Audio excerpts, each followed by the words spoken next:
welcome to a brand new series here on the channel. The name is To Be Determined. I've got a couple ideas that I'm running through, maybe like Bible deep dive or something like that. But fundamentally, I just kind of wanted this to be kind of an intro to what this series is going to be about, so you kind of know what to expect out of it.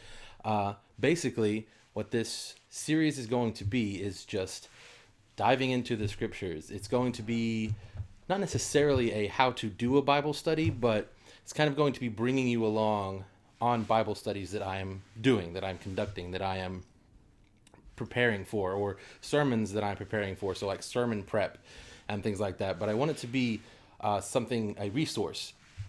So if you ever come across a passage of scripture where you're like, what does this mean? Or what does this tie into in the larger picture of the Bible and human history and how God relates to us, that this can be a resource for you to find those answers and to help you find answers.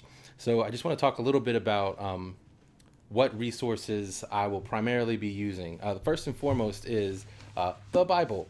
Surprise, surprise on that. But specifically, I always mess up saying that word. I said it right that time though. The New American Standard version of the Bible is my go-to Bible. I might do a video at some point about the different translations and versions of Scripture and kind of where they fall on liberties they take versus staying accurate to the Scripture, things like that, and why I choose the New American Standard. It's not that it's the best. If you have a different version that you prefer, by all means, you can definitely still follow along and still get a lot out of this, hopefully. But after the Bible, my second biggest resource is this bad boy right here. This is an exhaustive concordance, and basically what this is it has every word that's in this you can find in this, and it gives you a little number in there. Next, you see that's a lot of words, and it gives you a number for finding the Greek or Hebrew original word, and it really lets you kind of dive into the original text without having to be an expert in Greek or Hebrew or the original languages that the Bible was written in. You can find these at a lot of different places. I got this one at a bookstore on sale. It was like $15 normally. Sometimes they can run a bit more than that, around $40-50 or more. I got this one on sale though, and it was pretty cheap.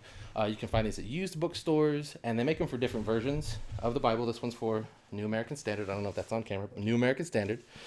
You can find them for NIV or King James or New King James. There's also a lot of apps that you can do that have concordance information on them.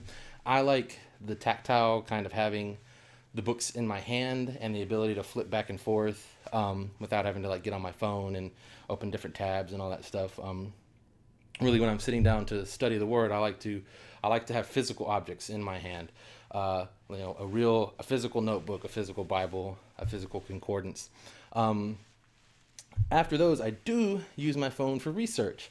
If there is, for example, if I'm going to dive into a specific book in the Bible really deep and spend a lot of time there, I'll just search several different websites. I don't have any one website I go to. I kind of just will type in the book and the history of it. So if I was going to do a whole bunch of Psalms, like I was going to spend a lot of time in the book of Psalms, I would look at like who wrote the various Psalms within the book of Psalms, because there's a lot of authors in the Psalms, and just really diving into who wrote which ones and what the time periods were, where the books line up with each other, like when was this book in the Bible written comparative to these other ones. And so there are a lot of resources online that you can go to.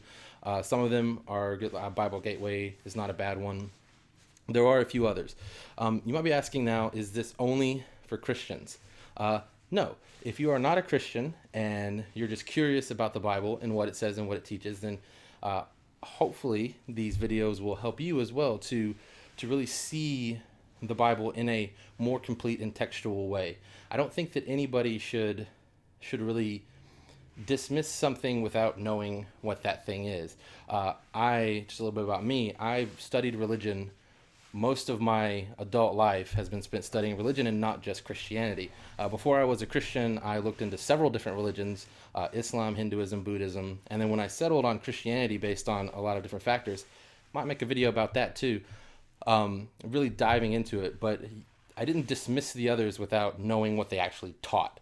And I feel like a lot of atheists and non-Christians will do that. They'll just say, well, I heard one time that the Bible promotes slavery, or that it's cool with men beating their wives or things like that. And so they just dismiss it because they heard something one time from some other atheist. Well, you really should learn about Christianity from Christians first and foremost, but ultimately from the Bible, what it teaches, and not what other people say about it. So that's what this series is going to be about. So in that way, I think even non-Christians can get a lot out of this, because you can learn what Christians are actually supposed to believe, the way we're supposed to live, even though not all Christians necessarily do right all the time, because surprise, surprise, we're human beings, and we're also hypocrites, same as everybody else. There's room for more, so come along, even if you're an atheist.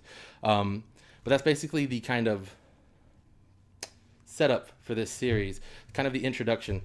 So if you want to follow along, really, all I would recommend is that you get a Bible, find a version that you like, and when I'm going through a book, just kind of have it there to reference. And I might use other versions as well. I often do, for various reasons. But that's the intro video. Hopefully next week we'll get the first one up. If you're watching this years and years into the future, there should be a whole lot of videos right after this one in a playlist. Maybe, hopefully, one day. All right, see you later.